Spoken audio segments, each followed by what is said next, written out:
Hello, good afternoon, everybody. Okay, so today I'd like to welcome Jared Bernstein, member of the Council of Economic Advisors, back to the briefing room. Jared is here to talk about the strong economic progress we're making and the enormous opportunities Congress has ahead to continue that progress. We're really glad to have him here again, and Jared, I welcome you back to the podium. Well, thank you so much. All right. An opening statement, after which I'll take questions.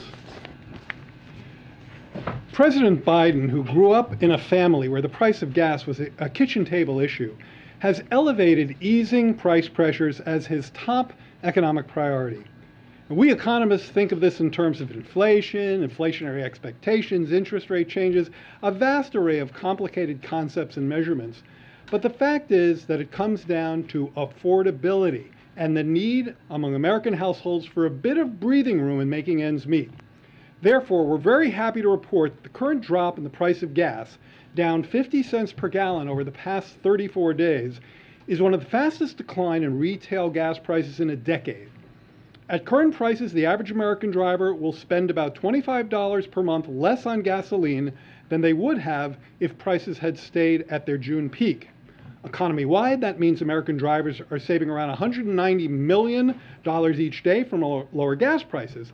And since gasoline prices affect the prices of other goods and services through transportation costs, food is a good example, both households that drive and households that don't yield some benefit from lower gasoline prices. Now, the decline in retail gas price is not a daily blip. The chart behind me shows that gasoline prices have declined every single day for the past 34 days. Just yesterday, we witnessed the largest single-day decline in national gas prices since 2008. As we all know, in contrast to the, quote, law of one price they teach in Econ 101, gas prices vary from place to place. But according to an industry analyst, around 20,000 gas stations across over 30 states are now charging less than $4 per gallon. Now, we know this is a volatile market. That's one reason we're highlighting a trend here and not a blip. But if you look at the about $20 decline in the price of oil since early June, as well as the drop in, that's on the next chart, as well as the drop in the wholesale gas price, we think it's reasonable to expect more gas stations to lower their prices in response to lower input costs, and thus, barring unforeseen market disruptions, to see average prices fall below $4 per gallon in more places in coming weeks. While there's a lot that goes into setting the global oil and gas price, the historic actions taken by President Biden to address the impact of Putin's invasion of Ukraine have helped and continue to help to increase the global supply of oil and therefore are in the mix of factors driving down the price. Because the president's announcement on releasing 180 million barrels from our strategic petroleum reserve and another 60 million from our global partners was back in March, I suspect there are people who forget about this critically important intervention in energy markets. But this action is very much in play in today's market, currently releasing a record 1 million barrels of oil per day on average and 84 million barrels so far. These releases have had an outsized effect at a time when the market is especially tight. In fact, as one leading oil market analyst put it, quote, "The U.S. has become the world's oil barrel of last resort, single-handedly keeping prices in the energy market from exploding even higher by selling a large chunk of its strategic petroleum reserve," end quote. Two further points before we take your questions. As gas prices are coming down, our labor market, which is where working age families get most of their income, remains historically very strong. Job gains continue to come in at historically high levels. Private sector employment has surpassed its prior peak, and the jobless rate has been at 3.6%, just about its pre-pandemic level, for 4 months in a row. As someone who has carefully tracked labor market recoveries for decades, I assure you that this one is already in the record books for the speed of its recovery, and there's no question that the American Rescue Plan, with its shots in arms and checks in pockets, helped to achieve that goal. Finally, while the lower gas price creates some much-needed breathing room, American households need a lot more. Congress has enormous opportunities to help by continuing progress on both prescription drug costs, the cost of health coverage, and long-term growth with CHIPS Act. I cannot overemphasize the importance at this moment in our economic expansion for taking action on these crucial supports for family budgets and for long-term growth and economic security. Thank you, and Karine will call on folks. Thanks, Karine. Jared, is the administration preparing for a recession? And how do you react to companies like Apple and banks saying today that they intend to slow hiring because the economy is slowing? So let me tell you a little bit about the way the National Bureau of Economic Research Business Cycle Dating Committee, that's the group that decides recessions, makes their call. They weight a couple of variables pretty heavily, and one of them is payroll employment. Now, based on payroll employment, which, by the way, of course, relates to the unemployment rate, 3.6%, an historically very low unemployment rate for the past 4 months. Those kinds of statistics are anything but recessionary. Now, that's very much a look at the job market today. Slightly more forward-looking is if you look at consumers, and by the way, the bank reports, I thought, had this in their earnings reports. They talked about the strength of the American consumer. If you look at retail sales from just last week, you'll see American consumers still helping to fuel an economy that's delivering really remarkable job gains. So I think, and by the way, that in itself relates to something I kind of referenced in my opening comments, the fact that not only do people have the benefit of an historically strong job market behind them, a real tailwind in this economy, many also still have excess savings. This is one of the things that's helping to fuel consumer spending, which again is 70% of our economy. So I think if you look at the strength of the current economy, if you look at the strength of the labor market, if you look at the strength of consumer spending, you would conclude that where we are right now remains solidly within expansion. Okay, and just one follow-up to that. I'm sure we all remember a year ago, other colleagues of yours stood here and said inflation was transitory and was not going to last and was certainly not going to go up to where we are now. Do you think it's possible in a couple of months you might regret standing here and saying we're not about to be in a recession? Well, I want to be very clear what I'm saying. What I'm saying is that based on consumer spending, based on payroll employment, based on where the unemployment rate is, I think we can confidently say that these numbers that we're posting are very much inconsistent with a recessionary call given where we are right now. I think that is the most accurate way to assess the answer to that question. When it comes to transitory, I think the answer there is that we were careful when we were talking about that to consistently reference the forecasts that were out there, the view on inflation's trajectory by not only pretty much every forecaster we could find, but of course the Federal Reserve as well. And so this was a period where we hadn't seen a new variants of the virus, where the war in Ukraine, of course, was not yet a reality. So I think that if you look at the general trajectory of where the forecasts were pointing in there, that was generally the way in which we tried to talk about that. And I think that's worth going back and seeing. Jared, Senator Manchin said that he is a no-go on the climate deal because he has concerns about inflation.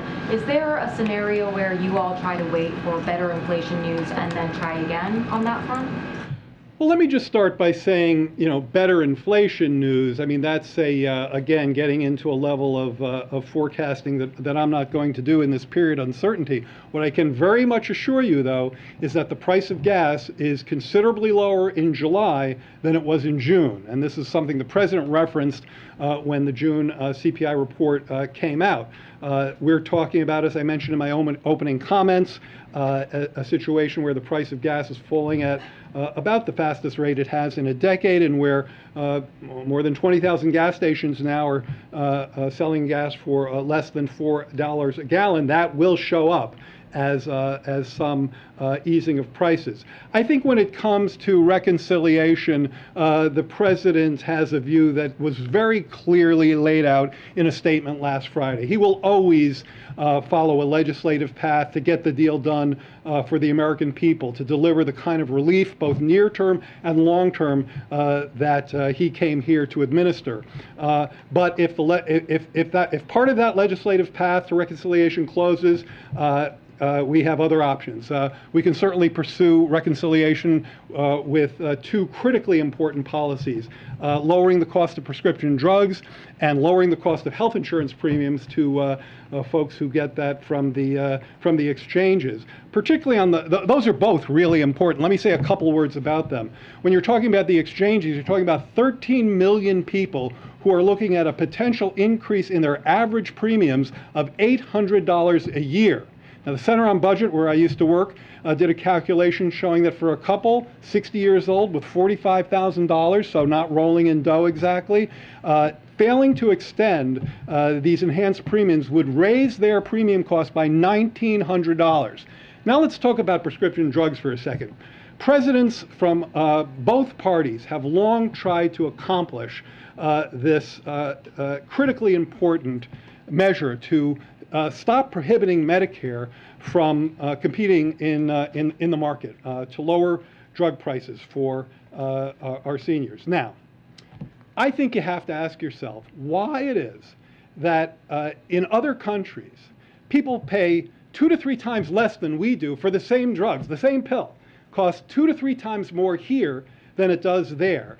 The relief that we could deliver to our seniors from allowing prescription drugs to compete, as the president has stressed, is not just essential for their living standards and their well-being. It is a way to actually ease inflationary pressures.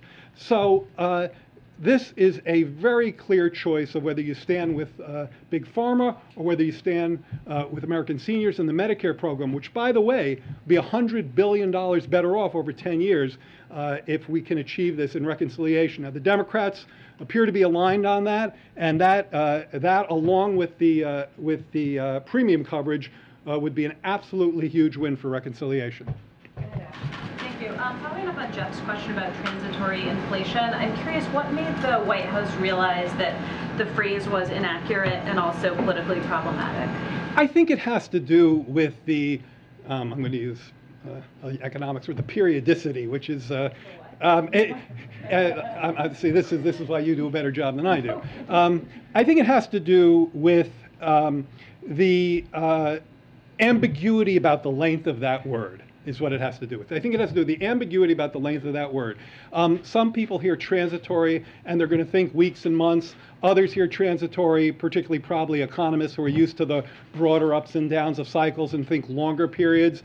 And I think the lack of specificity about the cadence that was implied by that word, the temporal cadence implied by that word, led to a level of ambiguity that wasn't serving the debate very well. What about just the second part about politically problematic? Was that something you were hearing from voters, seeing show up in polls, that language was hurting the president and voters? I think that when it comes to politically problematic, you've heard the president say in recent days that this inflation is unacceptably high, and that bringing it down is his absolute #1 domestic priority. And I think that is all you need to know in terms of what he is dispatching his economics team to do in that front.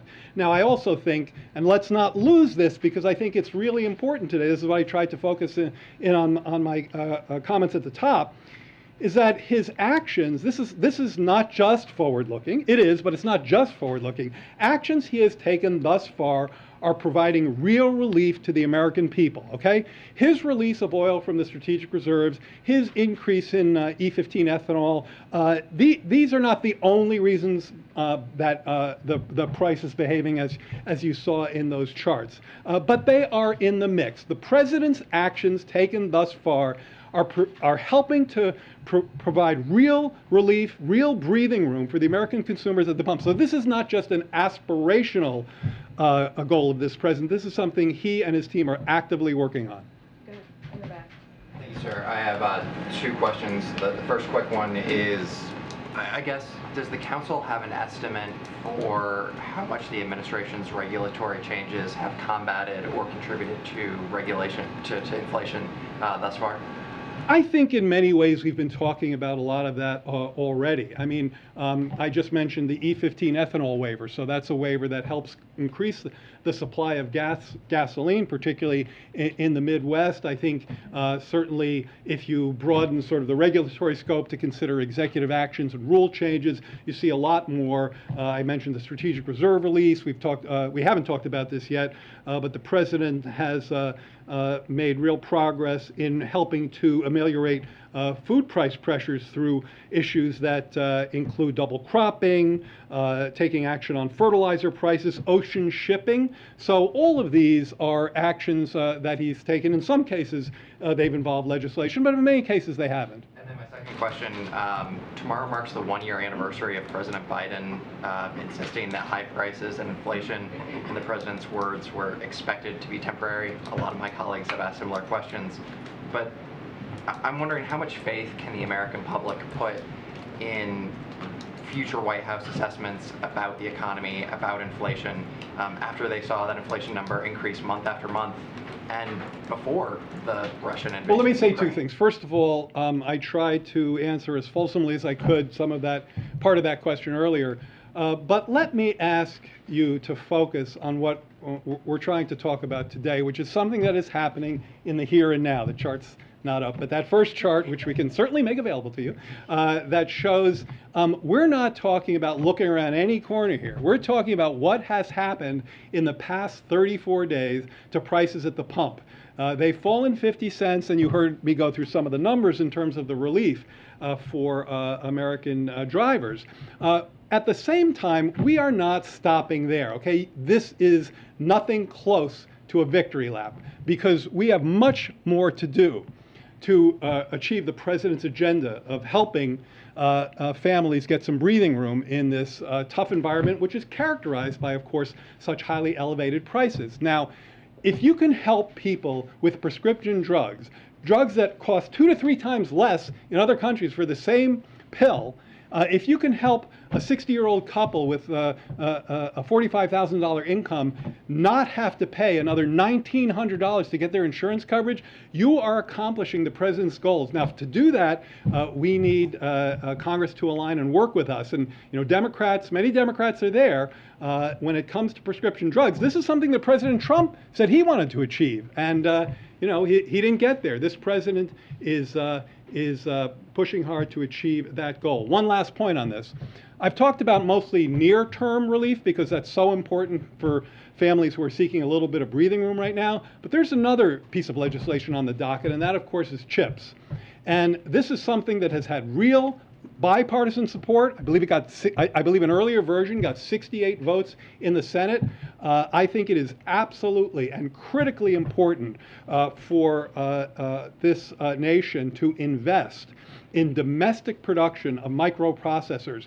Again, not only would this be a highly favorable investment for growth and for jobs, it would be disinflationary because one of the areas where we see inflationary pressures is, of course, in autos, which now very much depend on chips. To be clear, that's not a near-term intervention. That's not going to show up, in the next couple of months. But longer term, absolutely. Supply chain, same thing.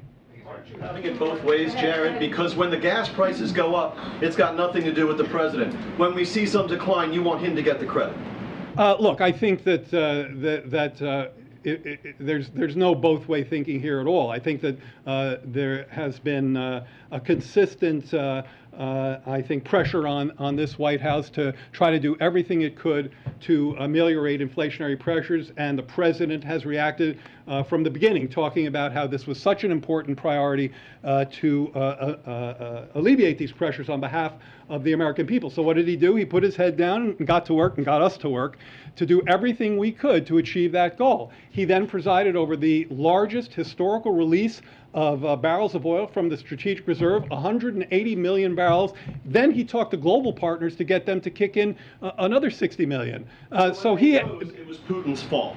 When they're coming down, he gets the credit. Yeah, I very much disagree with that framing. I think what's happening here is a president who is working tirelessly to address the largest constraint, probably the toughest constraint facing American households right now, the budgetary impacts of these elevated prices. And we're showing you here today some real results, partially that partially derive from concrete efforts he's taken.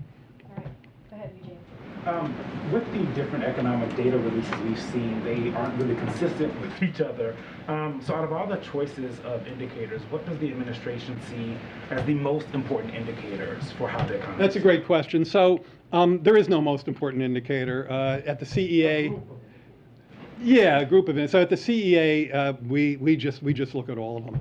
And I think where I would take your question is that we don't give all of them. It's sort of like I was talking to this gentleman before about the different weights that economists put on these variables when we're trying to assess the conditions of the business cycle. I think this is particularly relevant in the area of GDP. So in terms of real GDP, if you look at consumer spending and business investment, you actually see some very solid numbers. And these are some of the numbers, particularly consumer spending, retail sales, consumer spending, personal income, taking out transfers. These are some of the measures that the Business Cycle Dating Committee look at. And so we're looking at them too. And if you get under the hood of the GDP report from the Q1, we'll probably be and we'll certainly be getting under that same hood in Q2. One of the things you see is consistently strong consumer spending. Now, consumer spending is 70% of our economy. That's actually uniquely high. In Europe, it's about 55. In China, it's about 45. So, you know, I could tell you stories about my family and some of the orders that I've seen come in from our own consumer preferences. This is a very acquisitive nation when you compare our consumer spending shares to other countries. So when you're looking at an economy with a 70% consumer spending share, and then you look at a labor market, which is, of course, as I said in my comments, which is, of course, where most working people get their income from the labor market, and you look at the level of elevated savings, which, again, has the fingerprints of the rescue plan on it, you get a sense of what we're looking at in terms of economic indicators that continue to fuel pretty robust consumer spending. And that's an important, I think, element of the current economy. So a quick one on student loan debt and cancellation. Does the White House have any concern that canceling any amount of student loan debt will further aggravate inflation? And what kind of a status update can you give us on the president's deliberations on that? I'm not going to get ahead of the president and give you any kind of a status update. What I will say are things that I myself have said, and NEC Director Brian Deese has said, that if you think about the inflationary implications of student debt relief, and you think about those of restarting payments, they push in different directions, and we think that we think broadly speaking that those effects would essentially neutralize. Thanks. Jared, you said over the weekend that the president is going to look to enact his climate agenda with or without Congress. But realistically, how much of it can he enact without Congress, especially now that the Supreme Court has tied his hands to some degree when it comes to emissions regulations at the EPA? I think realistically, there is a lot he can do, and there is a lot he will do.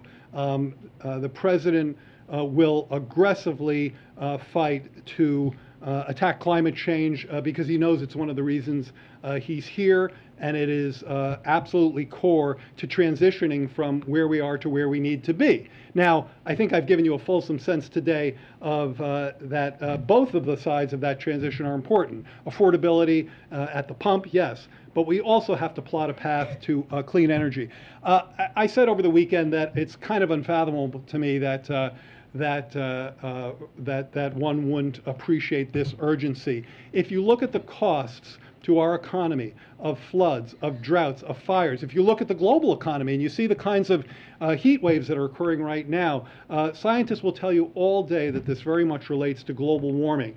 You're talking about something like $120 billion a year in cost to our economy. If you think about the geopolitical costs occurring when a Russian plutocrat weaponizes energy and fossil fuels and funds this unjust aggression against Ukraine with it, you get another sense of just how important it is to intervene. And this all comes from conversations we've had with the president. That's how urgent this is. Now, you asked what can he do. Let me start by telling you a little bit about what he has done.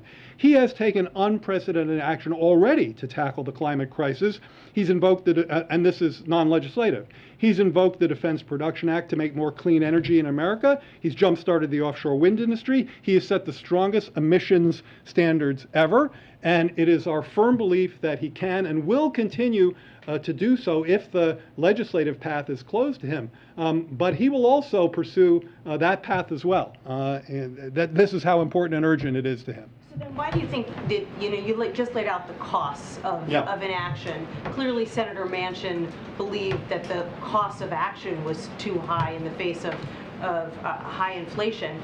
Why do you think you weren't able to convince him that the cost of doing nothing would be higher?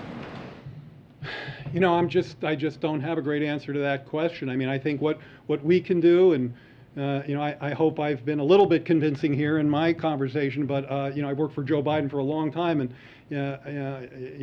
I found him to be profoundly convincing in this area. And he's someone who's been in the Senate for decades, so it's not like he grew up in a world where climate change and global warming were the top of the agenda, but his understanding of that, his a deep appreciation of the urgency of what I've just described of you is as high as I've been stressing in my comments today. So I find, I personally, and I think lots of other people, or 81 million people who voted for him, find him extremely convincing on this. And when he says, when Fighting Joe Biden says he's going to keep fighting for this issue, I think we should all believe him. Hey, thanks, Jared. You talked earlier about the importance of the prescription drugs efforts, but you also kind of took a sigh of deep breath when asking the inability to convince Manchin on climate change. I mean, how is the reduced or the smaller reconciliation package? I mean, does the White House feel that's a defeat, and if not, how not so? Not even close. I mean, the accomplishing the prescription drug agenda that the president has been talking about and underscoring since before the campaign. I was his chief economist when he was the vice president, these many years ago, and he was talking about the importance of it back then. I remember briefing him on these points about how prescription drugs are 2 to 3 times more expensive here, how we could save Medicare $100 billion over 10 years by injecting competition into this space. That just resonated with him, I think, probably ever since he's been aware of the issue, and achieving that would be an absolutely landmark goal, not just on behalf of American seniors and their living standards, but on behalf of this absolutely essential and much loved program called Medicare. But considering where the original proposal was, I mean, so I see where you're going. So considering where the original proposal was, I want to refer you to the comments I just made. Sure, this president will always try to pursue a legislative path to get the best deal for the people who sent him up here to do just that. But if that path closes, he will find another path. and he'll keep working on the legislative path. Joe Biden is someone who's been pulling legislative rabbits out of hats for for 3 or 4 decades now, and he's going to continue to do so. So whatever paths are open to us, we will take. When those paths are closed, we're going to find other paths. That's how important this agenda is. Go ahead, Jim. And then Leo, you have Back to reconciliation. Obviously, one of the parts of the president's agenda had been a global tax deal that this administration has led the world in sealing. But now, because of the dropped tax provisions in reconciliation, the United States will not be in compliance with the deal that it negotiated, essentially. How can you possibly expect the rest of the world to follow along if the U.S. is not going to actually be in compliance with the deal? So let me say a few things about that, kind of warming up to the answer, because I want to just give a little bit of a runway. First of all, I do want to give a real shout out to Secretary Yellen, who's worked very hard in this space and has accomplished a lot in terms of working with our global partners. And I think one of the things you got when Joe Biden came to the White House is a president who was going to re-engage with global partners in a way that delivered the progress we've made thus far. I also want to say something about this idea that has come up in some recent discussions that somehow increasing taxes leads to higher inflation. It's hard for me to even put the phrase together because I think it's really the other way. When you increase taxes, particularly on those particularly on those at the highest incomes. So you're not talking about people who are liquidity constrained, for whom inflation is nearly the problem that it is for middle or lower income people. When you're talking about tax increases for those at the top of the income scale, this is deficit reducing, and reducing the deficit is disinflationary, not inflationary. By the way, just a side note here. I was just looking at some of these numbers in my preparation for the shows I did yesterday. The budget deficit has come down 77% in this fiscal year, in the 9 months of this fiscal year, from October 21 through June 22. That's the largest decline on record over that part of a fiscal year. And I know some people say, well, that's all just spending coming off of the rescue plan. In fact, spending is down. Spending is down. I think I have these numbers right. Yeah, spending is down 18%. Receipts, tax receipts, are up 26%. I'll put these later out on my blog today. Econ Jared 46. I'm going to put these out so I have these. I'm pretty sure I'm remembering them correctly. Yeah, I'll get back to that in a second. So deficit reduction is disinflationary, and tax increases, fit into that. Now, in terms of the global tax deal, there's a lot of moving parts going on with that right now, Jim. The president remains fully committed to this. The Treasury Secretary fully committed to this. We have a staff that's worked on this intensely for month after month after month, and any rumors of its demise are hugely premature. All right, Kelly, the last question.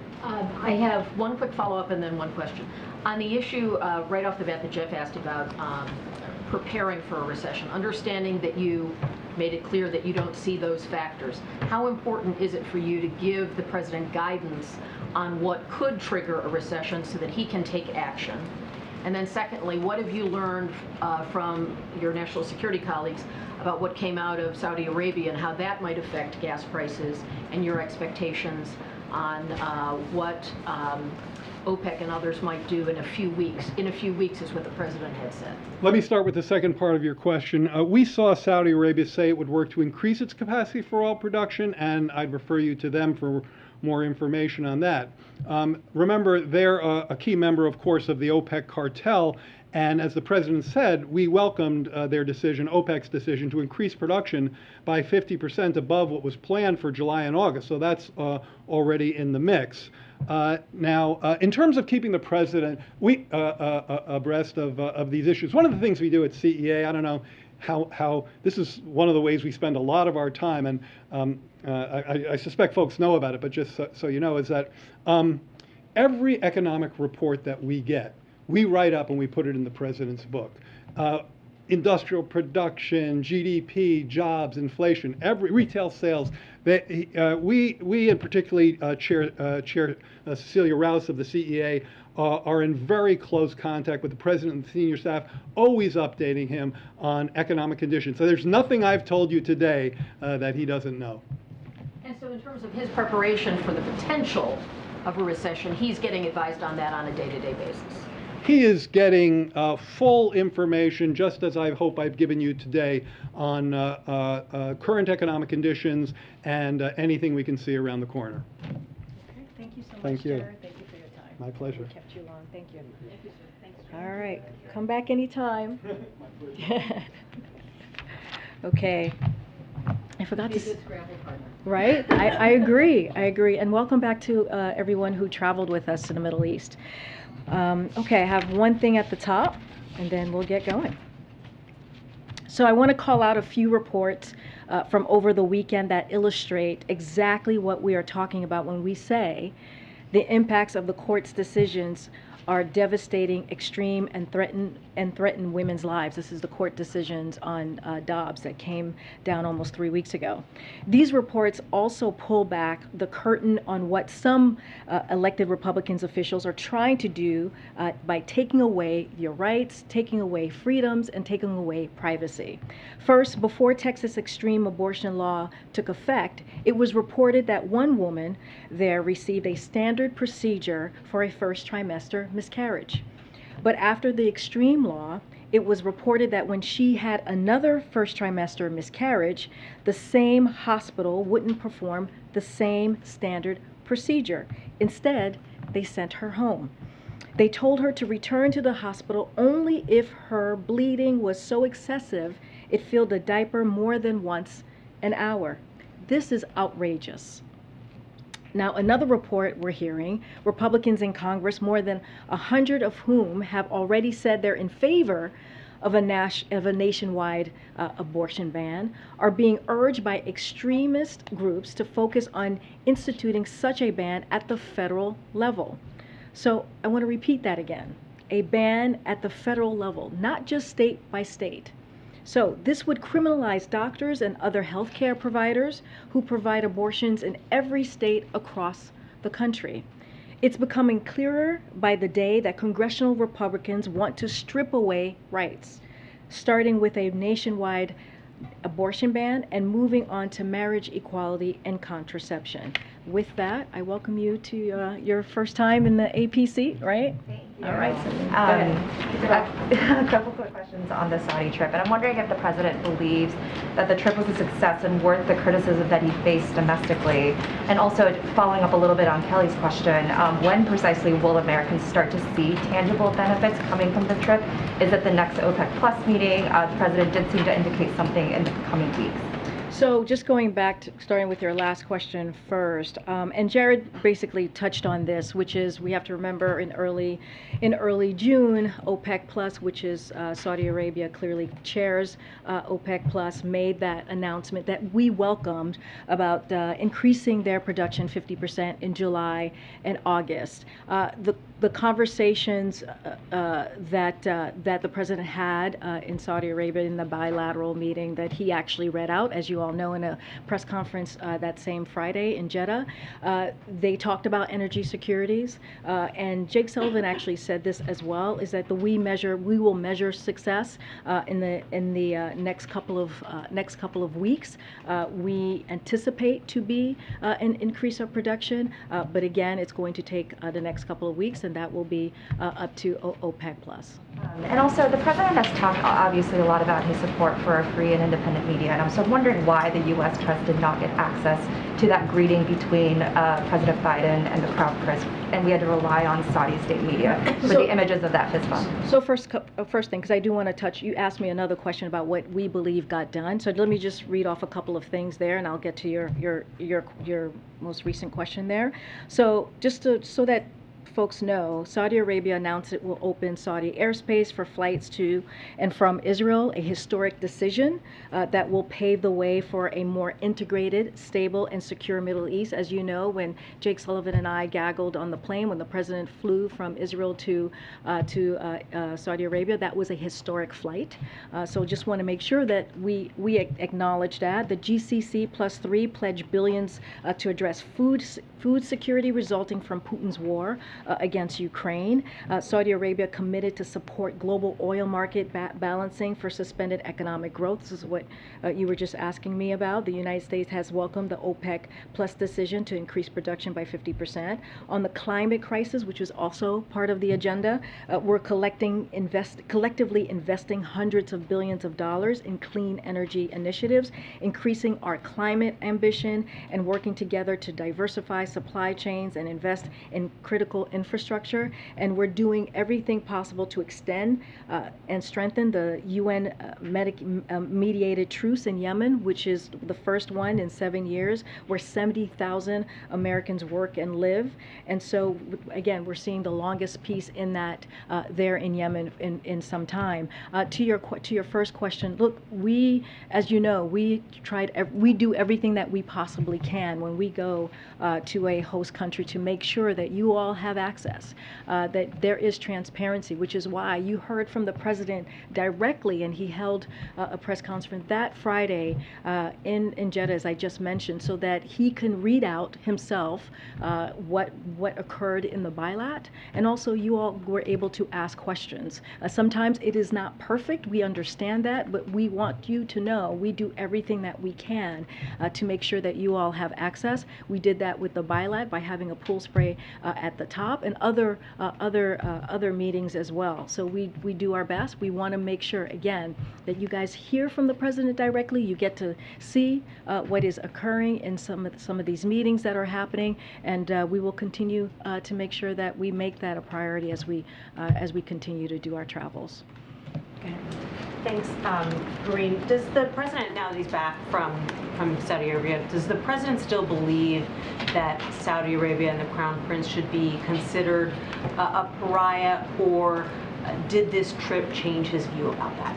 So, as you heard from the president again on Friday, he made very clear that he made his views very clear to the Crown Prince on that during that bilat meeting, and he even said it would be inconsistent, right, for a president of the United States not to speak of our values, not to talk about human rights, and it would be inconsistent, to be quite frank, of Joe Biden not to do that. So he was very clear about where he stood about Jamal Khashoggi's death and murder. He mentioned it from the start of their meeting, and when it comes to his comments stand.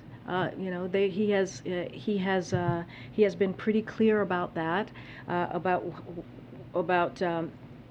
where he stands on the comments that he made during the campaign. And look, I think one of the other things I do want to be very clear about is, if we're going to talk about human rights, if we're going to talk about our values, he believes it's important to have that straightforward leader-to-leader conversation. The president has talked about that many times, about how important it is to talk directly and frankly with leaders when it comes to our values, when it comes to issues like human rights, and he will continue to have those conversations. And yet the Saudis say that conversation about Khashoggi never happened. The foreign minister says he was there and he didn't hear the president confront MBS in that way. So are they lying about that? And if so, does that indicate that actually they are not getting the message? So I'll say this: the president was asked this question, and he spoke to it directly. And I do believe that if anyone telling you differently about what the president said, they weren't listening to the president himself when he was asked that question, when he spoke about how he brought up the death of Jamal Khashoggi. So I'll leave it to what the president said when he was asked directly most recently about that. Thanks, Karine. On the Uvalde school shooting, was the president briefed on the findings by the Texas state legislators investigating the law enforcement response to the report that was just released? So he's aware of the report. I will say this: it is devastating. The report, it adds and frankly unacceptable. The report that came out I believe just yesterday. you know, it adds on more questions to how law enforcement's reacted, their role on that day, on that tragic day. As you all know, we've mentioned this before, and you heard from the Department of Justice. They are doing their own review, and so I will leave that, their own independent review of exactly what happened that day, and so I will leave that to them on any further comments. And what was the president's reaction when he was made aware? So I wasn't there when he was made aware, but I do know that he is aware of the report. And on oil and gas prices, Jared Bernstein came out to highlight these prices being down, but many industry analysts think that this could be just a temporary reprieve, that these prices could very well be going up again, maybe even in the fall. Oil was trading above $100 today. How concerned is the administration that oil and gas prices could be on the upswing again in the short term? So, look, the president is going to continue to do everything that he can to make sure that the American public continues to get that little bit of relief.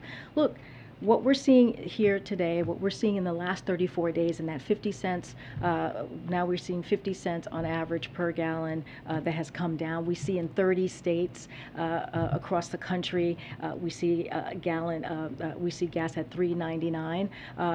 Like Jared said, we're not doing a victory lap, but this is important. This is important to note that the work that we have done, the work that we will continue to do, is going to give relief, $25 a month to American families. We're talking about nurses, we're talking about teachers, we're talking about firefighters. This is going to have a real impact on their lives. And so, look, you know, what we're looking at is what we're seeing currently, what we're seeing at this moment, and I think it's important to lift that up. And again, the 1 million barrels a day from the Strategic Petroleum, a historic action by the president, the 240 million barrels that the president was able to get leaders to do, the ethanol 15, which is the homegrown biofuels, which helped lower gas prices across in gas stations across the country. All of these actions are important. Now, do we need to do more as we talk about inflation, as we talk about the elevated number that we're seeing in inflation? Yes, that's why the president's going to continue to work with Congress to make sure that we're lowering costs for the American families, like prescription drugs, for example. And if we are able to do that, we are on the cusp, as Jared was saying, to really winning against one of the wealthiest special interest groups, which is Big Pharma. All of these things are important to note, and again, we're just going to continue doing the work, but also we want to highlight what has occurred these past 34 days. Go ahead, Jeff. Karine, what is the White House's strategy now for engaging with Senator Manchin going forward? So, as we like to say here, we're not going to negotiate in public. You know, the president and Senator Manchin have a very close relationship. We will continue to have the conversations that we have been having with him for the past 18 months on a different variety of issues. But again, not going to negotiate in public. But we do want to lift up you know, what's about to happen, what we're on the cusp of doing with the reconciliation bill is going to impact tens of millions of Americans' lives, and that matters as we're looking at healthcare. When it comes to climate change, you saw the president's statement just recently.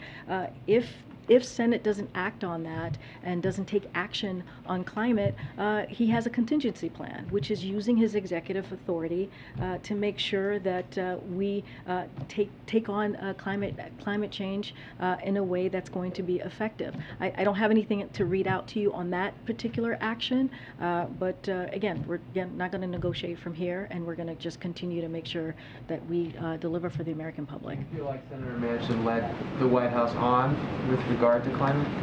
Again, I'm not going to negotiate in public here. I'm not going to lean in or give any pull back the curtain on private conversations. We are prepared to act if need be, if Senate is not able to include the climate provisions that we have discussed. But again, what we're seeing right now with the reconciliation as it relates to Medicare and being able for Medicare to negotiate bringing bringing down drug prices, that is an important step. So we're going to continue to do the work. When you say, and the president says he's prepared to act on climate, what's the time frame for that? Do you wait until the fall? Do you get started before that? What's the overall time frame? We don't have a timeline for you at this point. As you know, discussions, negotiations are currently happening, and so we will see where the Senate lands. You spoke before the trip about advising the president about reducing contact due to COVID and the variants. And we saw some fist bumping, but we also saw some embraces and some handshakes and so forth. So just for record-keeping purposes, has the president had a negative test since he returned home? So that's a good question. I would have to check with our team. As you know, he gets regularly tested as you know, as the advice from his doctor. So he has a regular cadence that his doctor decides on. We did provide on the gaggle last week. I provided that he had tested negative on his right before heading out to the Middle East, and then we sent out a pool note as I believe as we were going to Saudi Arabia because there were testing requirements and he had tested negative then. I will work to get that information for you. Since we don't see him in public today. And the First Lady of Ukraine is coming and has a schedule for a visit with Dr. Biden. Do you expect the president will drop in on that? So I don't have any more details to share with you. I know she's meeting with Secretary Blinken today. She's meeting, this is the First Lady of Ukraine, is also going to be meeting with Administrator Power once we have more information on our side on what the schedule looks like this week. And if that includes her, we will certainly share that. Karine, thank you. I'll come to you after. Just following up on something the Vice President said today, does the President agree with her that the recent Supreme Court decision on abortion access is similar to slavery? I have not seen her comments. I would like to see her comments for myself Her comment before. was, we know at NAACP that our country has a history of claiming ownership over human bodies. And today, extremist so-called leaders are criminalizing doctors and punishing women from making healthcare decisions for themselves. Well, she is correct. Today's decisions are criminalizing doctors and essentially taking the rights away from women, taking the freedom away from women, really taking away people's privacy. That does matter, and that is important. Slavery, so the President agrees. For me, I appreciate you reading out what she said. I need to actually see exactly what was said and in what complete context. That's what I need to do as a spokesperson for the administration. But I will say that second part of what you just said, the Vice President is actually right. I just at the top, I just laid out what women are going through in this country because of an extreme decision that SCOTUS made. Because of what they did, it is going to upend and change the lives of women across the country. And we now have to be mindful about contraception. We have to be mindful about marriage equality because they have made it really clear. Extreme Republicans, ultra MAGA Republicans have made it clear that that is what they're going after next. So Okay, that does matter. And then following up about this comment that the Saudis say did not happen, but the President says did happen.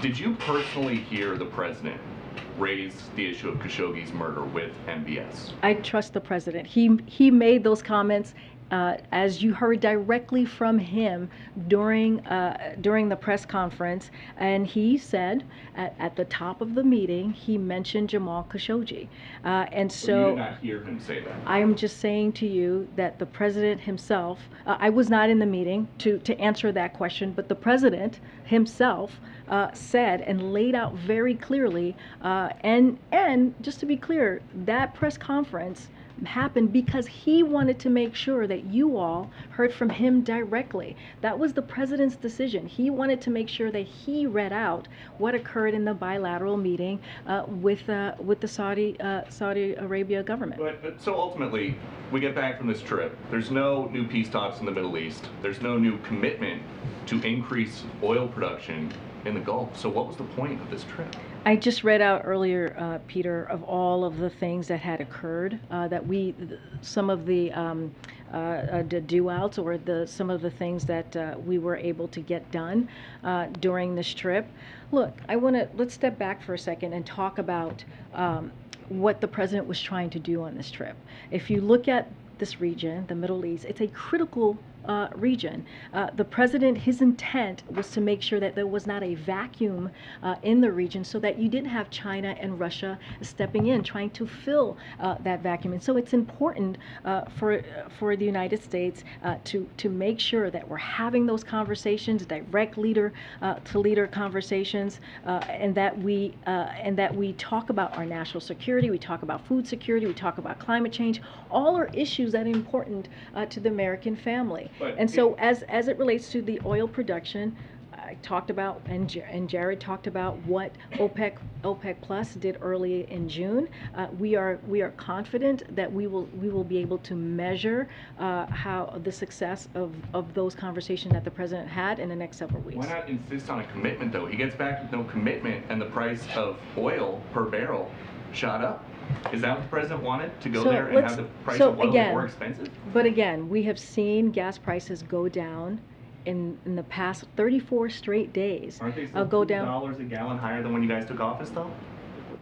First of all, we have to look at the impact of how we got there, right? You think about the war that Russia has taken on in Ukraine, an unmitigated war, and a war that is brutal, and that has had an effect on the price gases going up, almost $2. We have talked about that endlessly. And also, we are also in a once-in-a-generation pandemic. So there are outside factors that has led to gas prices going up, to food prices going up, to inflation going up. So that is really important. What we have seen in the last 34 days is that gas prices have gone down on average by 50 cents a gallon. That matters. That matters to teachers, that matters to firefighters, that matters to nurses, that matters to everyday people. And the president is going to continue to do the work to make sure the prices go down. I'm going to continue, Peter. Thank you.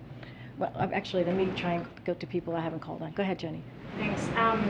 Jared was just talking about the broader reconciliation bill, which would have increased taxes on the wealthy, and he said this is not something that he views as inflationary. You know, you guys have talked about how this would reduce the deficit.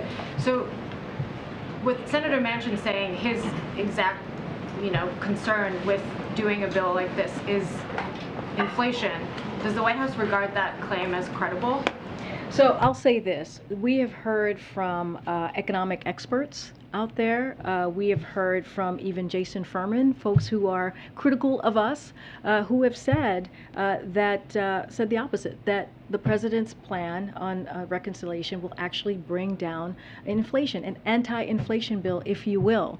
And if you look at when you bring down the deficit, as you all know, that actually will help inflation. So look, I'll lead you to the expert. I am not an economic expert, but they have said themselves this is an anti-inflation bill, and it will help with that fight and what we're trying to do, which is our number one economic priority, the president's number one economic priority, which is bring inflation down. You don't really see Senator Manchin's claim that inflation is why he pumped the brakes on it as a credible claim. I am not a spokesperson for Senator Joe Manchin. As you know, I am a spokesperson for the President of the United States, and what I can tell you is what experts have said, economic experts have said, and so that's where I will send you. One more on the CHIPS bill, which seems like actually it's moving forward this week. So, congrats. There's a provision that seems to be a little bit fluid on whether or not to prohibit certain investments if you take semiconductor subsidies in China. Intel is one of the companies that is lobbying against this. What's the White House stance on this, and do you have a message for Intel and companies like that? So I'll say this: the CHIPS Act is intended to bolster American competitiveness and our own domestic supply chain security. That's why we continue to support strong guardrails, as you're alluding to there, Jenny, which also have bipartisan support in Congress to make sure CHIPS incentives generate more semiconductor investment here in the U.S., not in China. So, and guardrails help slow the growth of investment in China. That is why such an important part of the bill. It is such an important part of the bill, and we believe in strong guardrails. Go ahead, Ken. I said I would get back to you. Yeah, Karine, on Ukraine, President Zelensky replaced his head of domestic intelligence and the prosecutor general. He said during the weekend that hundreds of treason investigations have been opened into employees of law enforcement agencies. Is there any concern that Russia may be infiltrating Ukraine's security networks and undermining the war effort? So I'll say this, you know, we, per usual, don't speak to any personnel arrangements or domestic politics. That is not something that I will do from here. But I'll say this, for our part, we will continue to work with our partners in Ukraine to help them defend against Russian aggression, and with the Ukrainian Prosecutor General's office as they document the war crimes and atrocities that Russian forces in Ukraine are committing. We also continue to support Ukraine's ongoing anti-corruption reforms as well. And Senator Cruz over the weekend said on his podcast that the Supreme Court was clearly wrong and overreaching when it legalized same-sex marriage in 2015. What is the White House view on that? Does that raise a lot of concerns? So it should raise concerns. As we know from the Dobbs decision, one of the things that we saw from Judge Thompson is that they're looking to go further, whether it's privacy, contraception, or marriage equality. Now, you know, you all know that this president has supported marriage equality for some time. This is something that he believes in, and this is something that he will continue to fight for. Folks, I haven't called on. Go ahead. Thanks, Karine. Did the president urge Saudi Arabia to stop purchasing oil from Russia? Because Saudi Arabia has actually doubled its Russian oil imports this quarter, which is, of course, helping Russia's cash flow. So I don't have anything to read out for you on that. As you know, at the G7, one of the conversations that came up when the president was there recently in Europe, in Germany specifically, was how to put a cap on Russia oil. That is a conversation that was started. It is continuing on the staff level, and that, as you know, will have an effect on the price of Russia's oil. And so we'll continue to have those discussions. Thanks. And you spoke earlier about the president's contingency plan regarding taking executive actions on climate. But do you believe the president can still keep the commitments he made to world leaders on reducing emissions through executive actions if Congress fails to act? So we're going to do everything that we can to make sure that we are taking action on climate, the climate crisis. And so again, the president has, I think Jared read this already, but just want to reiterate what he said. From day one, the president finalized regulations to rapidly phase out super pollutants. He jump-started the offshore and industry, and he set the strongest ever emission standard for cars and trucks. So this is something that is incredibly important to the president. He thinks it is urgent to act on the climate crisis, to take action, and that's why if Congress, Senate doesn't act on the climate component of reconciliation, he's ready to take use his executive authority. Let me see who I haven't called on. Go ahead. Thanks, Karine. Senator McConnell says President Biden planned to nominate Chad Meredith, an anti-abortion Federalist Society member, for Kentucky District Judge position as a, quote, personal friendship gesture. Why would the president do that when he's vowed that DOJ will do everything in their power to protect women's access to abortion? So what I'll say on that is that, as you heard from Rand Paul, he was not ready. He's not ready to move forward with the blue chip. Is that process in the Senate? And so we are not going to be nominating Chad Meredith. Was it initially a personal friendship gesture, as Senator McConnell said?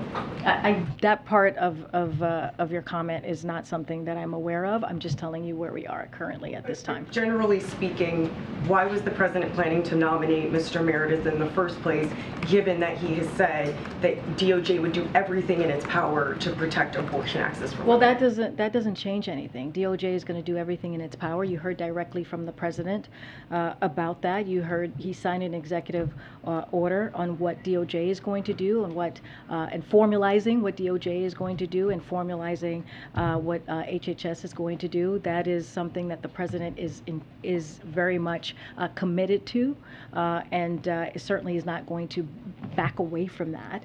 He wants to make sure that women's rights are protected.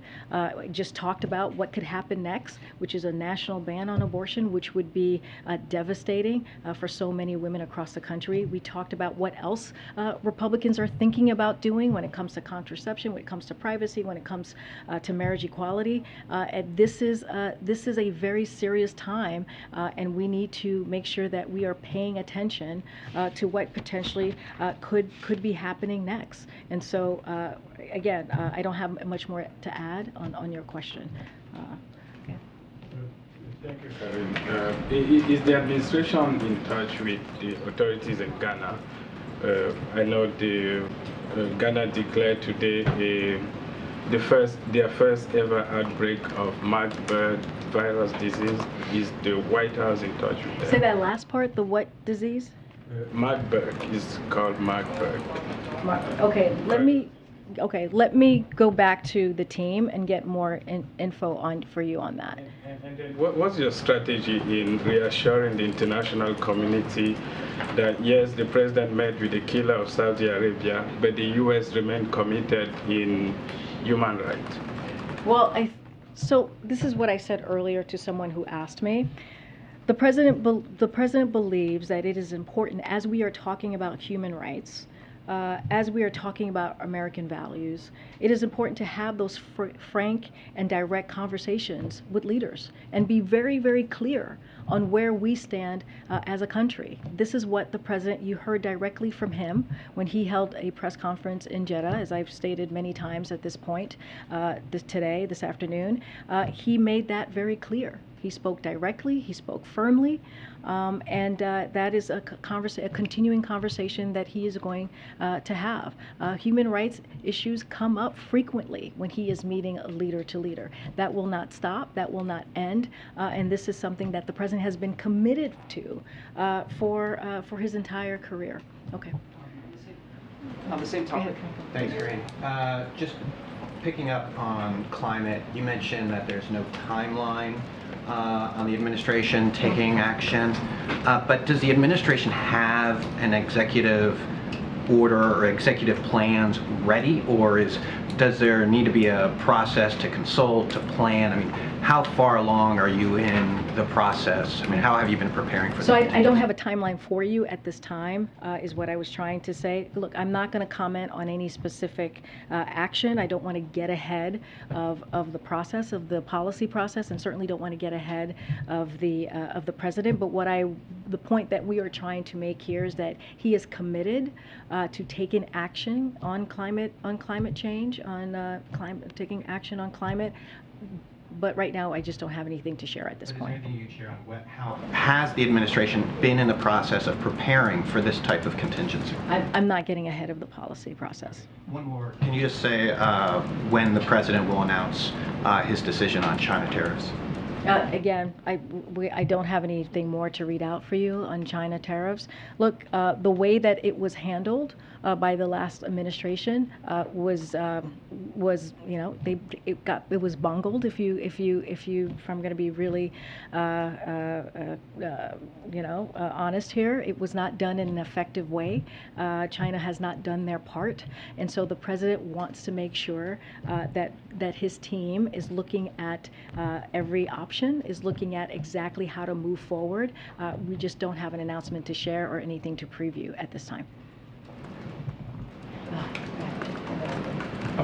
Just to go back to Senator Manchin and the energy provisions, he said on the radio on Friday that he didn't tell Senator Schumer that he was out on the energy and climate provisions, just that he wanted to see another month of inflation data.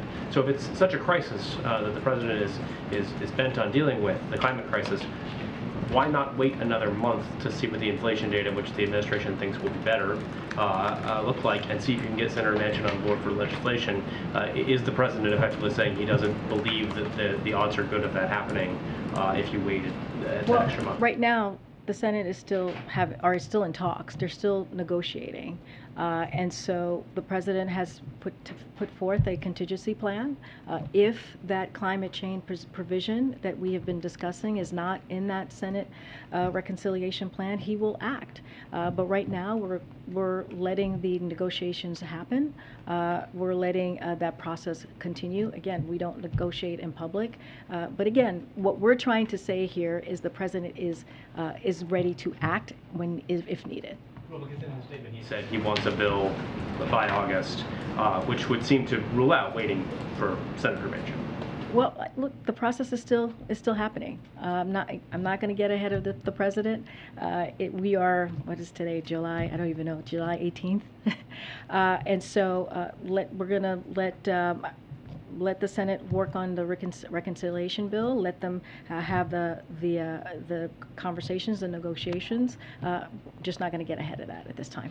Okay, go ahead, Ashley. Asking sort of the flip side of Jim's question, I'm curious, was there anything Senator Manchin ever conveyed to the White House that gave you guys any reason to believe that a West Virginia Democrat in a state that Trump won by almost 40 points, who's accepted millions of dollars from the fossil fuel industry, would ever support any sort of climate provision? So I'm not going to comment on private conversations. Again, that is not something that we do here. We say this all the time. Not going to comment on any back and forth that has occurred with Senator Manchin or any other congressional member. We're going to let the Senate continue to negotiate. When it comes to what we are seeing right now with the prescription drugs, I have said this, Jared said this, that is we're on the cusp of a big win here, which is incredibly important for tens of millions of Americans as we speak about Medicare and them being allowed to negotiate drug prices down. Following up briefly, more broadly, I mean, do you have any reason to believe that you didn't waste your time trying to get Senator Manchin on board for any sort of climate, legislation? I'm just not going to get into private conversations. Okay. Go ahead. Thank you, Karine. I would like to ask about Moscow using energy as a weapon in Europe. There's a growing fear that Russia will not restore natural gas deliveries to Europe after its ongoing annual maintenance of Nord Stream 1, which could lead to serious crisis in Europe, to gas rationing. How concerned is the President that it may weaken Europe's resolve, and what the US is doing to help? So a couple of things, I just want to lay this down because it's an important question that we want to address. So following, as you know, the further invasion of Ukraine, Russia continues to use natural gas as a political and economic weapon, as you're stating, Merrick. Russia's energy corrosion has put pressure on energy markets, raise prices for consumers, and threaten global energy security. These actions only underscore the importance of the work both the United States and the European Commission are doing to end our reliance on Russian energy. President Biden formed a task force, as you all know, we've announced that here, on European energy security with EU President von der Leyen. The task force has met regularly to discuss options to reduce Europe's demand for natural gas, and has also met with key stakeholders to promote the deployment of heat pumps, smart thermostats, and energy demand response solutions. So we are also partnering to diversify energy supplies to Europe. Since March, global LNG exports to Europe have risen by 75% compared to 2021, while the U.S. LNG exports to Europe have nearly tripled. So we continue to work with our European partners to reduce the dependence on energy, on Russian energy, to be exact. Enough to help Europe to survive the winter.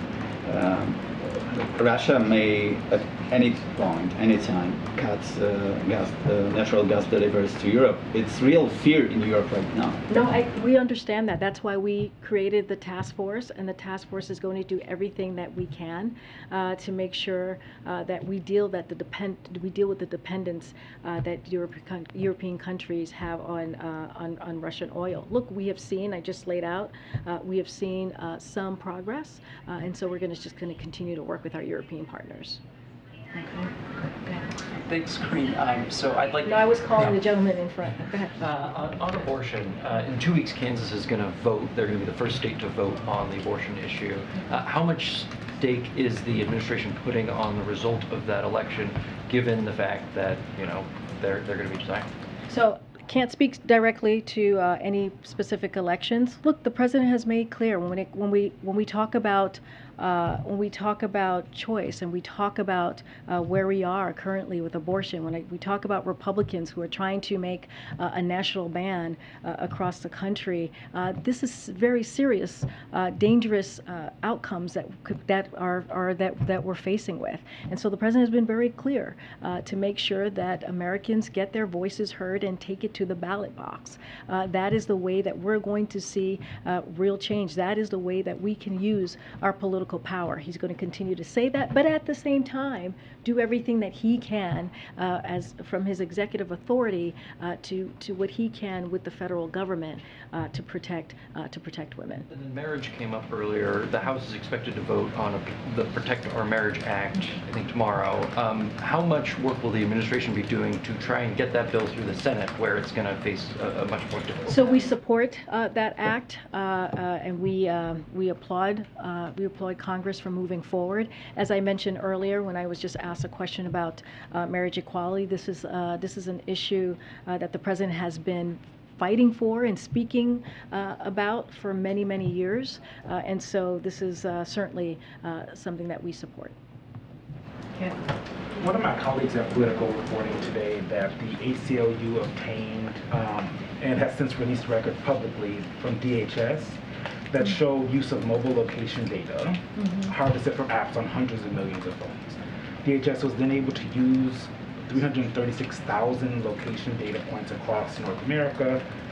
This started under the Trump administration, and contracts have been renewed under the Biden administration, basically knowing where people are when it comes to what DHS does, the work that DHS does. Does the president stand by using location data on this scale, especially in light of concerns of the use of phone data when it comes to period tracking apps, which the administration has talked to quite a bit?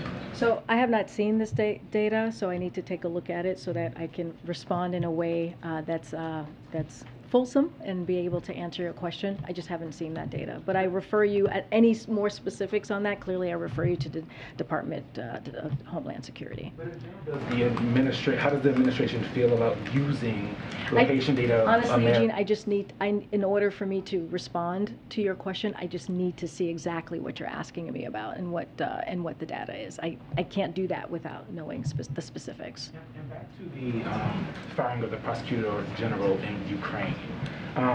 How concerned is the administration, given how closely she's been working with A.G. Garland, and she was also replaced by someone who's been critically accused of corruption? How concerned is the administration? Well, I'll say this. Like I said, we don't get involved and don't comment on any political domestic politics that happens in another country. We're going to continue to work closely with Ukraine on their fight for democracy, on their fight against Russia's aggression, and also their corruption reform, as I just stated. We'll continue to work with them on that.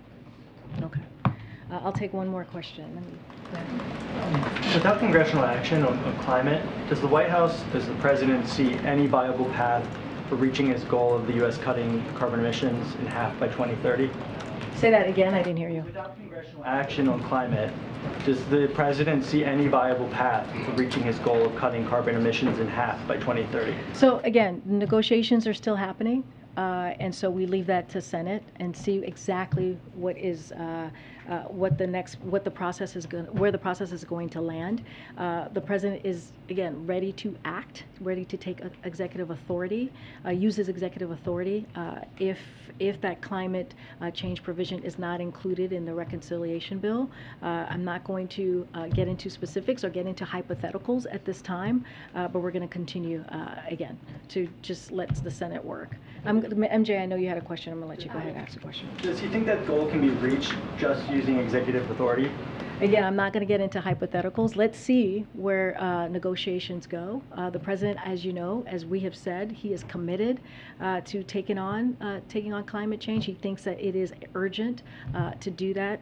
There's an urgent matter to do that now, and so we're gonna let the negotiations continue. Again, I'm not going to negotiate from public or speak to hypotheticals. Go ahead, MJ. Two quick questions. First, on baby formula, the recent data indicates that more than 20% of formula products are still out of stock. Just wondering what the White House's assessment is right now of why that is the case, particularly given that we've seen, for weeks now, a ton of formula being flown into the country. And does it have a sense of when things will actually start to normalize? So I'll say this: the federal government has worked in lockstep with private sector to ramp up domestic production and to increase the supply of safe infant formula, which we understand is incredibly critical for families across the country as they're trying to make sure that they're feeding their babies, their children, safe baby formula. This is what this is all about: safety, and that's our priority here. But also making sure that we're doing everything that we can to get that out. We're ramping up domestic production, including invoking the Domestic Production Act, as you all know, which has allowed companies to increase production. We're increasing imports. Already the FDA has granted enforcement discretion for companies to import over 524.1 million 8 ounces bottles worth of infant formula, including over 5 million bottles of medical specialty formula, which is important as you're asking me about formula in bottles. And third, we're enhancing WIC flexibilities by waiving rules and restrictions that prevented low-income mothers from getting formula. All 50 states have taken action, issuing more than 200 waivers. Look, this is a priority, continues to be a priority for us. We're going to do everything that we can to increase production, but again, we want to make sure that the safety is first. One more follow-up on the Saudi trip. When the president came back from his trip, he was asked if he regretted the fist bump with the Saudi Crown Prince, and he said, "Why don't you guys talk about something that matters?" Can you just help us understand why he suggested that that fist bump did not matter? Well, here's the thing. I think the way that the president looks at this is what were the issues, the agenda that was discussed, the policies that were discussed, and what were the deliverables. And so, when the president goes out to just across the country and has these meetings, it is very important. You hear us talk about this all the time, having that leader-to-leader conversation. This is a president that has been, a senator for decades. He was the vice president. He was a president. He understands how these interaction works. He understands how these relationship works.